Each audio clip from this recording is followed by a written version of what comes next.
More over one more thing I have to tell for N V N okay ಅವರಿಗೆ, ನೀವು ಇದನ್ನು ತುಂಬ ದೊಡ್ಡದು ಮಾಡ್ಕೊತಾ ಇದ್ದೀರಾ ಅಂತ ನನಗೆ ಅನ್ನಿಸ್ತಾ ಇದೆ, ಆಯಿತಾ. ಸೊ ಏನಕ್ಕೆ ಅಂತ ಹೇಳಿದ್ರೆ I tell you the reason. So the first reason is ನಿಮಗೆ ಯಾವ ಸ್ಕೀಮಲ್ಲಿ ಬರಿತಾ ಇದ್ದೀರಾ ಅಂತ ಮುಖ್ಯ ಅಲ್ಲ, ಸಿಲೆಬಸ್ ಇಂಪಾರ್ಟೆಂಟು. ನೀವು 21 ಸ್ಕೀಮಲ್ಲೇ ಬರೀರಿ ಅಂತ ನಿಮ್ಗೆ ಹೇಳ್ತಾ ಇದ್ದಾರೆ, ಕರೆಕ್ಟು ಹೌದಲ್ವಾ. ನಾನು ಅದೇ ಮಾತಿಗೆ ಬರ್ತೀನಿ. ಇವಾಗ ನೀವು ಹೇಳ್ತಾ ಇದ್ದೀರಾ, ನಾನು ಹೇಳ್ತಾ ಇರೋದೇನು ಕರೆಕ್ಟಾಗಿ ನಿಮ್ಗೆ ಹೇಳ್ಬಿಡ್ತೀನಿ ಕೇಳಿಸ್ಕೊಳ್ಳಿ. ನೀವು ತುಂಬ ಕಾಂಪ್ಲೆಕ್ಸಿಟಿ ಮಾಡ್ಕೋತಾ ಇದ್ದೀರಾ ನನಗೆ ಅನ್ನಿಸ್ತಾ ಇದೆ. ಸೊ ಕಾಂಪ್ಲೆಕ್ಸಿಟಿ ಬೇಡ, ನಿಮ್ಮ ಕನ್ಫ್ಯೂಷನು ಬೇಡ, ಕಾಂಪ್ಲೆಕ್ಸಿಟಿನೂ ಬೇಡ, ಎವ್ರಿಥಿಂಗ್ ನಾನು ಕ್ಲಿಯರ್ ಮಾಡ್ತೀನಿ, ಆಯಿತಾ. ಫಸ್ಟ್ ಥಿಂಗ್ ನಾನು ಹೇಳಿದ್ದು, if your 5th sem of 2021 is mapped to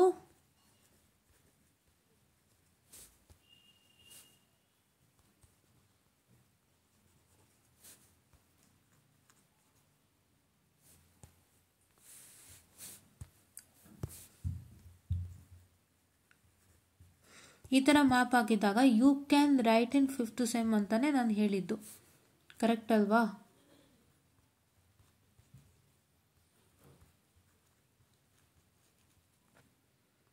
you can write in 5th sem ಅಂತಾನೆ ನಾನು ಹೇಳಿದ್ದು. ಯಾಕೆಂದರೆ 5th ಸೆಮ್ಮು ಫ್ರೆಶ್ ಆಗು ಕ್ವಶನ್ ಪೇಪರ್ ಬರ್ತಿದೆ, ಸೊ ಹಂಗಾಗಿ ನೀವು ಬರೀಬೋದು ಅಂತ. If it is map to, if ನಾವು ಸೆಕೆಂಡ್ ಕೇಸ್ ಏನು, if your 5th sem subject is map to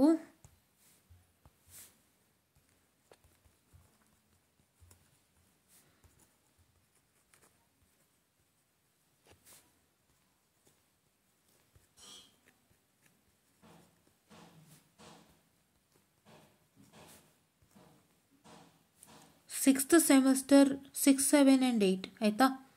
S, 6th sem, 7th and 8th sem of 2022 scheme. ಅವಾಗೇನಾಗುತ್ತೆ ನೀವು 5th ಸೆಮ್ 2021 ಸ್ಕೀಮ್ಗೆ ಬರೀಬೇಕಾಗುತ್ತೆ. Because this is not what I can say started and ಇಂದ equivalence ಅಂತ ಅಡ್ವಾನ್ಸಾಗಿ ತೊಗೊಳಕ್ಕಾಗಲ್ಲ ಅಂತ ನಾನು ಇಷ್ಟೇ ಹೇಳಿದ್ದು, ಕರೆಕ್ಟ್ ಅಲ್ವಾ. ಬಟ್ ಇನ್ನೊಂದೇನು ಅಂತ ಹೇಳಿದ್ರೆ ನೀವು 2021, 2022 ಅಂತ ಸ್ಕೀಮ್ ಲೆಕ್ಕ ಹಾಕ್ತಿದ್ದೀರಾ. ಸ್ಕೀಮ್ ಅಲ್ಲ, count the subject and the syllabus.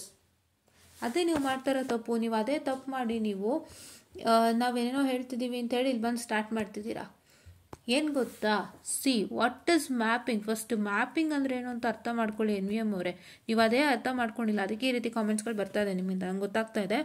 So mapping ಗೊತ್ತಾಗ್ದೇ ನೀವು ಅರ್ಥ ಮಾಡ್ಕೊತಾ ಇದ್ದೀರಾ, ನಿಮ್ಗೆ ಗೊತ್ತಾಗ್ತಾ ಇಲ್ಲ ಅಲ್ವಾ. ಸೊ ಇದು ಫುಲ್ ಕ್ಲಿಯರ್ ಮಾಡ್ತೀನಿ. ಮ್ಯಾಪಿಂಗ್ ಅಂದರೆ ಒಂದು ಸಬ್ಜೆಕ್ಟ್, ನಿಮ್ಮ 5th ಸೆಮಿಸ್ಟ್ರಲ್ಲಿ ಏನೊಂದು ಸಬ್ಜೆಕ್ಟ್ ಇದೆ, ಆ ಸಬ್ಜೆಕ್ಟನ್ನು ಅವರು ತೊಗೊಳ್ತಾರೆ. ನಿಮ್ಮ ಬ್ಯಾಕ್ಲಾಗ್ ಸಬ್ಜೆಕ್ಟ್ ಏನಿದೆ ತೊಗೊಳ್ತಾರೆ. 2021 ಸ್ಕೀಮ್ ಸಬ್ಜೆಕ್ಟ್ಸ್ಗಳೇನಿದೆ ಅದೆಲ್ಲ ತೊಗೊಳ್ತಾರೆ ಅಂದ್ಕೊಳ್ಳಿ. ಓಕೆ, 1, 2, 3, 4 ಎಲ್ಲ 3, 4, 5, 6 ತೊಗೊಳ್ಳೋಣ ಈಗ, ಓಕೆನಾ. 3rd to 6th ಸೆಮ್ ಸಬ್ಜೆಕ್ಟ್ಸ್ನ ತೊಗೋತಾರೆ. ತೊಗೊಂಡು ಏನು ಮಾಡ್ತಾರೆ ಅಂದರೆ, they'll try to check with 2022 scheme. This is 2021, ಓಕೆನಾ.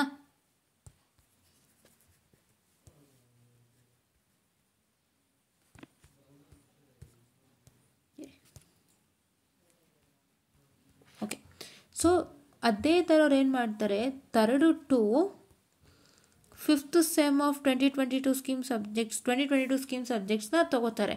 ತೊಗೊಂಡು ಎರಡಕ್ಕೂ ಕಂಪೇರ್ ಮಾಡ್ತಾರೆ. ಯಾವ ಸಬ್ಜೆಕ್ಟ್ ಕಂಪೇರ್ ಮಾಡಿ ಅವ್ರು ಏನು ಮಾಡ್ತಾರೆ ಅಂತಂದರೆ, they will check with whether these subjects are mapping with 2022 scheme. That is whether all the subject in the 3rd semester is getting mapped to all the subjects of the 3rd semester in the 2022 scheme, ಅಥವಾ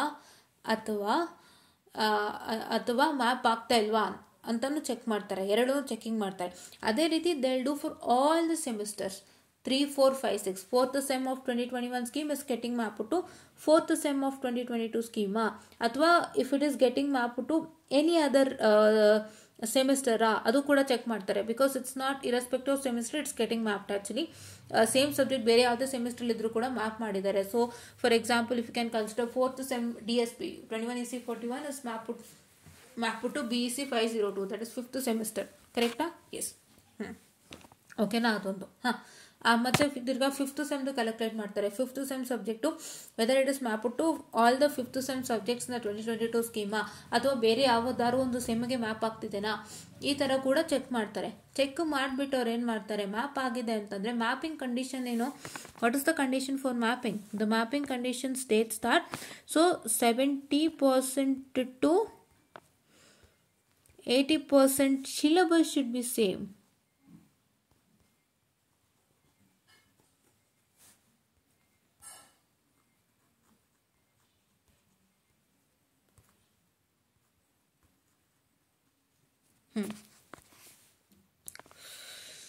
should be same, ಕರೆಕ್ಟಾ?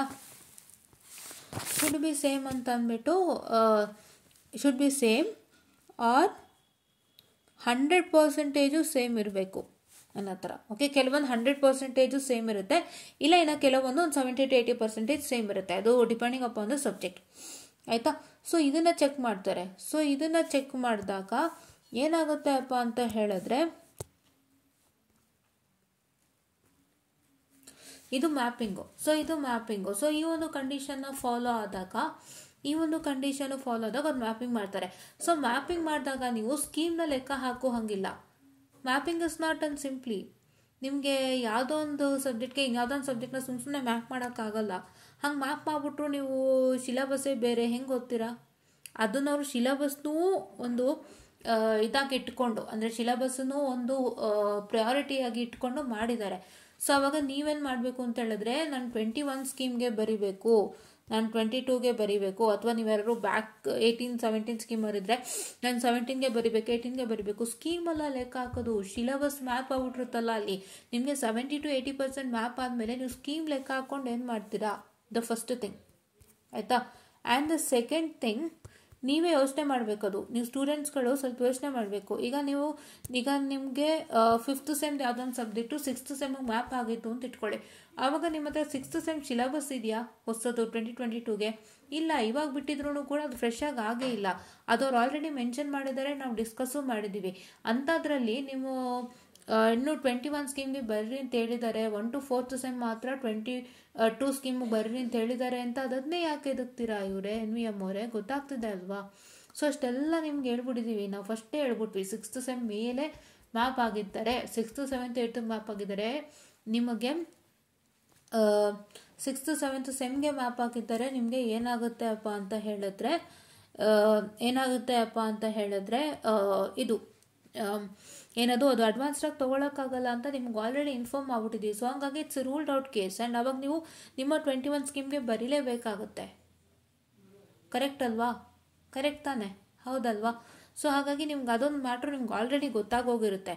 ಇನ್ನು ಅದರ ಜೊತೆಗೆ 5th ಸೆಮ್ಗೆ map ಆಗಿದ್ದಾಗ 5th sem of 2021 scheme is map to 5th sem of 2022 scheme ಅಂತ ಅಂದಾಗ ನೀವು 21 scheme 22 scheme ಅಂತ ನೋಡೋ ಹಾಗೆ ಇಲ್ಲ. ನೀವು ಸುಮ್ಮನೆ ಓದ್ತಾನೆ ಇರಬೇಕು. ನಿಮಗೆ 21 ಸ್ಕೀಮ್ಗೆ ಪೇಪರ್ ಸೆಟ್ ಮಾಡಲಿ, 22 ಸ್ಕೀಮ್ಗೆ ಪೇಪರ್ ಸೆಟ್ ಮಾಡಲಿ, 70 to 80% ಸೇಮ್ ಇದ್ದೇ ಇರುತ್ತೆ. ನೀವು ಅದು ಓದಿರ್ತೀರಾ ಅಲ್ವಾ? ಮತ್ತು ಏನಕ್ಕೆ ಭಯ ನಿಮಗೆ? ದಯವಿಟ್ಟು ಆ ಕಾನ್ಸೆಪ್ಟನ್ನ ತೆಗೆದು ಹಾಕಿ, ಆಯಿತಾ? ಯಾಕೆಂತ ಹೇಳಿದ್ರೆ, ನಾನು ಇದನ್ನು ಯಾವುದಕ್ಕೆ ಹೇಳ್ತಾ ಇದ್ದೀನಿ ಅಂತ ಹೇಳಿದ್ರೆ, ನಾನು ಐ ಎಂಕ್ವೈರ್ಡ್ ವಿತ್ ಮೈ ಕಾಲೇಜ್. ನನ್ನ ಕಾಲೇಜ್ನಲ್ಲಿ ನಾನು ಎಂಕ್ವೈರ್ ಮಾಡಿದಾಗ ನನ್ನ ಫ್ರೆಂಡ್ ಮುಖಾಂತರ ಎಂಕ್ವೈರ್ ಮಾಡಿಸ್ದೆ. ಬಿಕಾಸ್ ಯಾರಿಗೂ ಗೊತ್ತಿರಲಿಲ್ಲ. ನನ್ನ ಫ್ರೆಂಡ್ ಮುಖಾಂತರ ಎಂಕ್ವೈರ್ ಮಾಡಿಸಿದಾಗ ನಮ್ಮ ಟೀಚರ್ ಹೇಳಿದ್ದು ಒಂದೇ, 21 EC42 ಅನ್ನೋದು DSP, it's a 4th sem subject. ಆ ಮಕ್ಕಳಿಗೆ ಆ ಒಂದು ಸಬ್ಜೆಕ್ಟ್ ಬಂದು 5th ಸೆಮಿಸ್ಟ್ರಿಗೆ ಅವ್ರು ಮ್ಯಾಪಿಂಗ್ ಮಾಡಿದ್ದಾರೆ. ಅವ್ರು ಹೇಳ್ತಾ ಇದ್ದಾರೆ BEC402 502 DSP ಅಲ್ವಾ?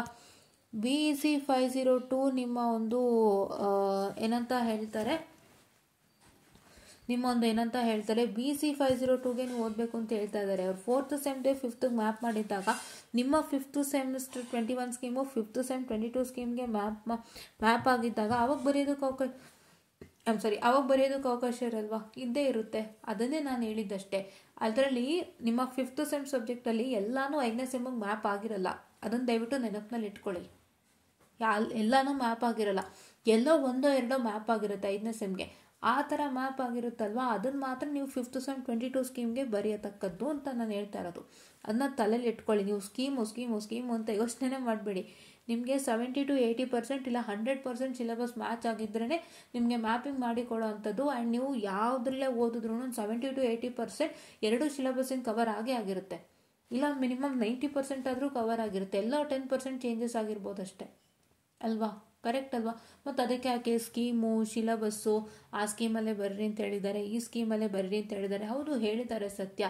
ಆದರೆ 5ನೇ ಸೆಮ್ದವ್ರು ಕರೆಕ್ಟಾಗಿ ಮೆನ್ಷನ್ ಮಾಡಿಲ್ಲ. ಬಟ್ ಆದರೂ ನನಗೆ ಈ ಮ್ಯಾಟ್ರು ಬಂದಿರೋದ್ರಿಂದ ನಿಮಗೂ ಎಲ್ಲ ಅಪ್ಲೈ ಆಗ್ಬೋದು. ಎಲ್ಲ ಒಂದೆರಡು ಸಬ್ಜೆಕ್ಟು ಯಾವುದು ಮ್ಯಾಪ್ ಆಗಿರುತ್ತೆ 5th ಸೆಮ್ಗೆ, ಆ ಥರ ಮ್ಯಾಪ್ ಆಗಿರೋಂಥ ಒಂದು ಸಬ್ಜೆಕ್ಟನ್ನು ನೀವು 5th ಸೆಮ್ಗೆ ಬರಿಬೋದು ಅಂತ ನಾನು ಹೇಳಿದ್ದಷ್ಟೇ. ಅದು ನಿಮ್ಗೆ ಅರ್ಥ ಆಗಿದೆ ಅನ್ಕೋತೀನಿ. ಇವತ್ತು ನಿಮಗೆ ಕಂಪ್ಲೀಟಾಗಿ ಕ್ಲಿಯರ್ ಆಗಿರಬೇಕು ಅಂತ ಅಂದ್ಕೊಂಡಿದ್ದೀನಿ. ದಯವಿಟ್ಟು ಅರ್ಥ ಮಾಡ್ಕೊಳ್ಳಿ. ನಾನು ಹೇಳೋದಿಷ್ಟೇ, ಓನ್ಲಿ 1 or 2 or 3 ಸಬ್ಜೆಕ್ಟ್ಸ್ ಅಷ್ಟೇ. 1 or 2 or 3 ಸಬ್ಜೆಕ್ಟ್ಸ್ ಮಾತ್ರ ಮ್ಯಾಪ್ ಆಗಿರುತ್ತೆ, ಯಾವುದೂ ಆಗಿರಲ್ಲ. ಆಯಿತಾ? 1 or 2 or 3 subject, minimum 3 subject ನಿಮಗೆ 5th sem map ಆಗ್ಬಿಟ್ಟಿರುತ್ತೆ 2022ಗೆ. ಮಿಕ್ಕಿದೆಲ್ಲ 6th 7th 8th ಈ ಥರ ಮ್ಯಾಪ್ ಆಗಿರುತ್ತೆ. ಆ ಥರ ಮ್ಯಾಪ್ ಆದಾಗ ಅದೇನಾಗುತ್ತೆ ಅಂತ ಹೇಳಿದ್ರೆ ಅದು ನೀವು 21 ಸ್ಕೀಮ್ 5th ಸೆಮ್ಗೆ ಬರೀಬೇಕಾಗುತ್ತೆ. ಸೊ ಇದನ್ನು ಅರ್ಥ ಮಾಡ್ಕೊಳ್ಳಿ. ನಾನು ಇಷ್ಟೇ ಹೇಳಿದ್ದೀನಿ, ಏನೂ ಹೇಳಿಲ್ಲ. I have not guided wrong to anybody, right? So ಹಾಗಾಗಿ ಇದನ್ನು ಅರ್ಥ ಮಾಡಿಕೊಂಡು ದಯವಿಟ್ಟು ನೀವೇನು ಮಾಡ್ತೀರಪ್ಪ ಅಂತ ಹೇಳಿದ್ರೆ, please to make sure that you watch this and you reply to me, ಆಯಿತಾ? ಸೊ ದಟ್ ನನಗೂ ಗೊತ್ತಾಗುತ್ತೆ ನೀವು ಏನು ಅರ್ಥ ಮಾಡ್ಕೊಂಡಿದ್ರೆ and what is things happening in between ಅಂತ, ಆಯಿತಾ? ಸೊ ದಯವಿಟ್ಟು ಇದನ್ನು ವಾಚ್ ಮಾಡಿ. ಇಷ್ಟು ನೀಟಾಗಿ ಕ್ಲಿಯರ್ ಮಾಡಿಕೊಟ್ಟಿದ್ದೀನಿ. ಯಾರನ್ನೂ ಇಷ್ಟು ನೀಟಾಗಿ ಕ್ಲಿಯರ್ ಮಾಡೋಕ್ಕೆ ಚಾನ್ಸೇ ಇಲ್ಲ. ನೀವು ಹೇಳ್ತೀರಾ ಯಾವ ಡೌಟನ್ನು ಕ್ಲಿಯರ್ ಮಾಡ್ತಿಲ್ಲ ಅಂತ. ಏನು ಕ್ಲಿಯರ್ ಮಾಡ್ತಿಲ್ಲ? ನಿಮ್ಮ ತಲೆಗೆ ಹೆಂಗೆ ಹೋಗ್ಬಿಡಿದೆ ಅಂದರೆ, ಈ ಸ್ಕೀಮೇ ಬೇರೆ ಅಲ್ಲ. ಸ್ಕೀಮ್ ಬೇರೆ ಆದರೂ ಕೂಡ ಎರಡು 50-50, ಕರೆಕ್ಟಾ? ನೀವು 100ಕ್ಕೆ ಬರೆಯೋದನ್ನ 50ಕ್ಕೆ ತೊಗೋತಾರೆ, ಹೌದಲ್ವಾ? ಕರೆಕ್ಟ್ ತಾನೆ? ನೀವು 100ಕ್ಕೆ ಬರೆಯೋದನ್ನ 50ಕ್ಕೆ ಡಿವೈಡ್ ಮಾಡ್ತಾರಲ್ವಾ? ಸೊ ಎರಡೂ ಕೂಡ ಕರೆಕ್ಟಾಗಿ ನಿಮಗೆ 2020ಗೆ ಇರುತ್ತೆ ಪ್ರತಿಯೊಂದು ಸೆಟ್ ಆಫ್ ಕ್ವಶನ್ ಕೂಡ, ಹೌದಲ್ವಾ? ಆ್ಯಂಡ್ ಸಿಲೆಬಸ್ಸು 70 to 80% ಸೇಮ್ ಇರುತ್ತೆ. ಅಂದಮೇಲೆ ನಿಮ್ಗೆ ಯಾಕೆ ಯೋಚನೆ? ಯಾವ್ದು ನಿಮ್ಮದಲ್ಲ ಅದನ್ನು ನೀವು ಮುಂದೆ ಓದ್ಕೊಳ್ಳಿ ಅಷ್ಟೇ. ಅದೇ ಯೋಚನೆ ಮಾಡ್ತೀರಾ. Don't worry, don't get tensed, don't go into this mess. ಏನು ಗೊತ್ತಾ, ನೀವು ಈ ಥರ ಮೆಸ್ನ ತಲೆಗೆ ಹಾಕೊಂಡು ಅದು ಹೆಂಗಾಗ್ಬಿಡುತ್ತೆ ಅಂದರೆ, ಒಬ್ಬೊಬ್ರು ನಂತರ ಹೇಳ್ತಿದ್ದಾರಲ್ಲ ನಿಮ್ಗೆ ಒಂಥರ ಹುಚ್ಚಿಡ್ದು ಬಿಡುತ್ತೆ. ಅದು ಬೇಡ. ಅದು ಇಷ್ಟನ್ನು ಅರ್ಥ ಮಾಡ್ಕೊಳ್ಳಿ, ಇಷ್ಟನ್ನು ಮಾಡ್ಕೊಳ್ಳಿ ಅಷ್ಟೇ. ನಾನು ಕೊನೆಯದಾಗಿ ನಿಮಗೆ ಬರದೇ ಹೇಳ್ತೀನಿ ಕೇಳಿ. ಕೊನೆಯದಾಗಿ ನೀವು ಮಾಡಬೇಕಾಗಿರೋದು ಇಷ್ಟೇ ಕೆಲಸ. ಇಷ್ಟುದ್ದ ಕುರಿತಾ ಇದ್ದೀನಿ ಯಾಕೆ ನಿಮ್ಗೆ ಗೊತ್ತಾಗಲಿ ಅಂತ.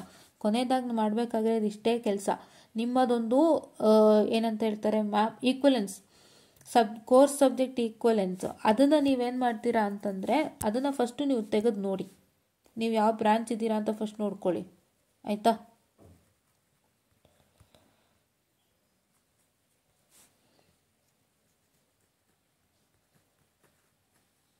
ಫಸ್ಟ್ ಇದೇ ಮಾಡಿ. ನೀವು ಇದರಲ್ಲಿ ನಿಮ್ಮದು ಯಾವ ಬ್ಯಾಕ್ಲಾಗ್ ಇದೆ ಅಂತ ನೋಡ್ಕೊಳ್ಳಿ. Check your backlog.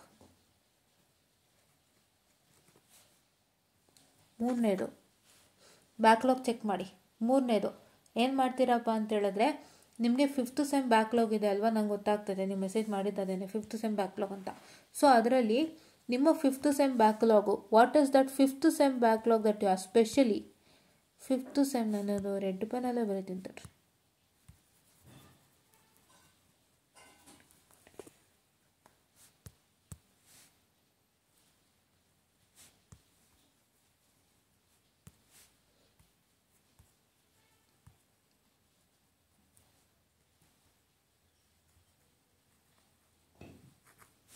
Fifth sem backlog ಏನಿದೆ ಆ 5th ಸೆಮ್ ಬ್ಯಾಕ್ಲಾಗ್ನ ಚೆಕ್ ಮಾಡ್ಕೊಳ್ಳಿ. ಅದು 22 ಸ್ಕೀಮ್ 5th ಸೆಮ್ಗೆ ಮ್ಯಾಪ್ ಆಗಿದೆ ನೋಡ್ಕೊಳ್ಳಿ.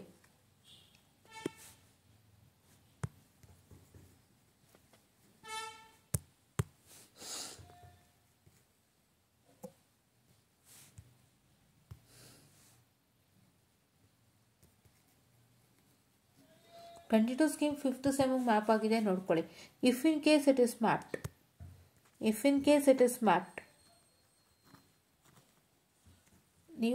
you have the opportunity to write in 5th sem 2022 scheme. ಓಕೆನಾ? ಸೊ ಗೊತ್ತಾಯ್ತಲ್ವಾ? ಮ್ಯಾಪ್ ಆಗಿದ್ರೆ ಅದು ಆಯ್ತಾ? You have the opportunity to write, or you can even write in 21 scheme if you wish. ಆಯಿತಾ, ಅದು ನಿಮಗೆ ಬಿಟ್ಟಿದ್ದು. ಆಯಿತಾ, ಎಸ್ ಇಟ್ ಇಸ್ ಮ್ಯಾಪ್. ಈ ಒಂದು ಕಂಡೀಷನ್ ಸ್ಯಾಟಿಸ್ಫೈ ಆಗಿದ್ದರೆ, ಮ್ಯಾಪ್ ಆಗಿದ್ದರೆ, you can write in 22 scheme without fail. Fresher paper ಬರುತ್ತಲ್ಲ, ಅದನ್ನೇ ನೀವು ಬರಿಬೋದು.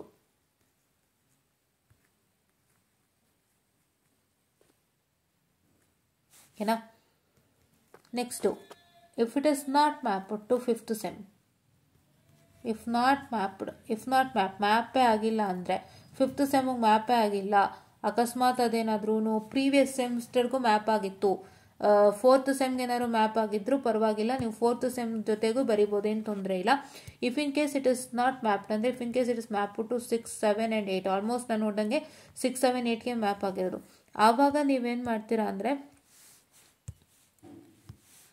ರೈಟ್ ಇನ್ 21 ಸ್ಕೀಮಿಗೆ ಬರೀರಿ. ಆಯಿತಾ, ಇಷ್ಟನ್ನೇ ನೀವು ಮಾಡಿ. ಆಯಿತಾ, and this is what is all for this video ಅಂತ ಹೇಳ್ತಾ, ದಯವಿಟ್ಟು ಸ್ಟೂಡೆಂಟ್ಸ್ ಮತ್ತೆ ಮ್ಯಾಮ್ ಹೇಳ್ತಿದ್ದಾರೆ ಅಂತ ತುಂಬ ಇದು ಮಾಡ್ಕೋಬೇಡಿ. ಯಾರನ್ನ ಕೇಳಿದ್ದೀರೋ ಆಲ್ರೆಡಿ ದಯವಿಟ್ಟು ಸ್ಕಿಪ್ ಮಾಡ್ಬೋದು. NVN-OK ಅವರೇ, ಇದು ನಿಮಗಾಗಿ, please to look at it. NVN-OK ಅವರೇ, ನಿಮಗಾಗಿ ವಿಡಿಯೋ ಇದು. ದಯವಿಟ್ಟು ನೀವು ಇದನ್ನು ನೋಡಿ ತಿಳ್ಕೊಳ್ಳಿ, ಅರ್ಥ ಮಾಡ್ಕೊಳ್ಳಿ. ನಾನು ಹೇಳಿದ್ದನ್ನು ತಿಳ್ಕೊಂಡು ನೀಟಾಗಿ ಇಷ್ಟೊಂದು ವಿಡಿಯೋ ಮಾಡಿದ್ದೀನಿ only because of you. So ದಯವಿಟ್ಟು ಅರ್ಥ ಮಾಡಿಕೊಂಡು ನೋಡಿ ಅಂತ ಹೇಳ್ತಾ, I just want to session and thank you.